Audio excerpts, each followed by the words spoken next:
ಜನಾಂಗದ ಶಾಂತಿಯ ತೋಟ ಭಾರತ. ಸಿಎಎ ಬಂದ ಮೇಲಂತೂ ಭಾರತದ ಸುತ್ತಲಿನ ದೇಶಗಳ ಅಲ್ಪಸಂಖ್ಯಾತರಿಗೆ ಬದುಕಿನ ಕಾರಣವೂ ಭಾರತವೇ ಆಗಿದೆ.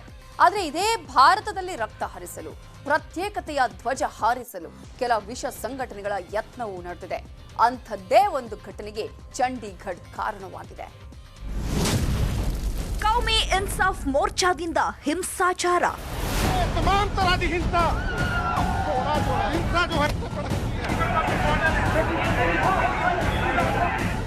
ಚಂಡೀಗಢ ಮೊಹಾಲಿ ಗಡಿಯಲ್ಲಿ ಹಿಂಸಾಚಾರ ಸ್ಫೋಟಿಸಿದೆ.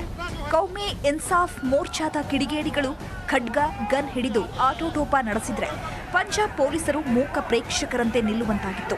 ಈ ಸಂಘಟನೆಯ ಧರ್ಮಾಂಧರರು ಅಮಾಯಕರ ಮೇಲೆ, ಪೊಲೀಸರ ಮೇಲೆ ದಾಳಿ ನಡೆಸಿದ್ದಲ್ಲದೆ 33ಕ್ಕೂ ಹೆಚ್ಚು ಪೊಲೀಸರು ಗಂಭೀರವಾಗಿ ಗಾಯಗೊಳ್ಳಲು ಕಾರಣರಾಗಿದ್ದಾರೆ.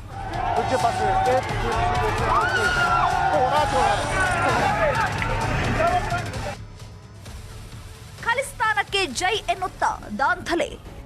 ಏನೋ ಏಕಾಏಕಿ ಖಲಿಸ್ತಾನಿಗಳು ಬೀದಿಗಿಳಿದಿದ್ದೇಕೆ ಅನ್ನೋದನ್ನ ನೋಡೋದಾದ್ರೆ, ಆಗಸ್ಟ್ 31, 1995ರಲ್ಲಿ ಪಂಜಾಬ್ನ ಮಾಜಿ ಮುಖ್ಯಮಂತ್ರಿಯಾಗಿದ್ದ ಬೇಂಟ್ ಸಿಂಗ್ರನ್ನು ಖಲಿಸ್ತಾನಿ ಸೂಸೈಡ್ ಬಾಂಬರ್ ಹತ್ಯೆ ಮಾಡಿದ್ದ.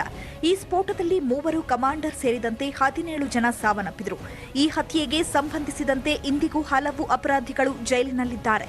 ಇವರ ಬಿಡುಗಡೆ ಮಾಡಬೇಕು ಎಂದು ಆಗ್ರಹಿಸಿ ಚಂಡೀಗಢ್ನಿಂದ ಮೊಹಾಲಿಯತ್ತ ಕೌಮಿ ಇನ್ಸಾಫ್ ಮೋರ್ಚಾ ಕಾರ್ಯಕರ್ತರು ರ್ಯಾಲಿ ನಡೆಸಿದ್ರು. ಕೈಯಲ್ಲಿ ಮಾರಕಾಸ್ತ್ರಗಳನ್ನು ಹಿಡಿದು ಸಿಕ್ಕವರ ಮೇಲೆ ದಾಳಿ ನಡೆಸಿದ್ರು.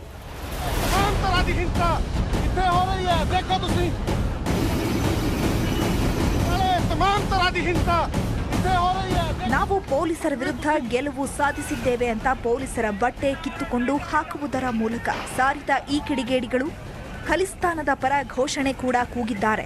ಇನ್ನು ಪಂಜಾಬ್ನಲ್ಲಿ ಆಮ್ ಆದ್ಮಿ ಪಕ್ಷದ ಸರ್ಕಾರ ಬಂದಾಗಿನಿಂದ ಖಲಿಸ್ತಾನಿಗಳು ಹೆಚ್ಚು ಪ್ರಬಲರಾಗ್ತಿದ್ದಾರೆ ಅನ್ನೋ ಆರೋಪ ಇರುವ ಬೆನ್ನಲ್ಲೇ ಇಂಥ ಘಟನೆ ನಡೆದಿರೋದು ಸಾಕಷ್ಟು ಆಕ್ರೋಶಕ್ಕೂ ಕಾರಣವಾಗಿದೆ.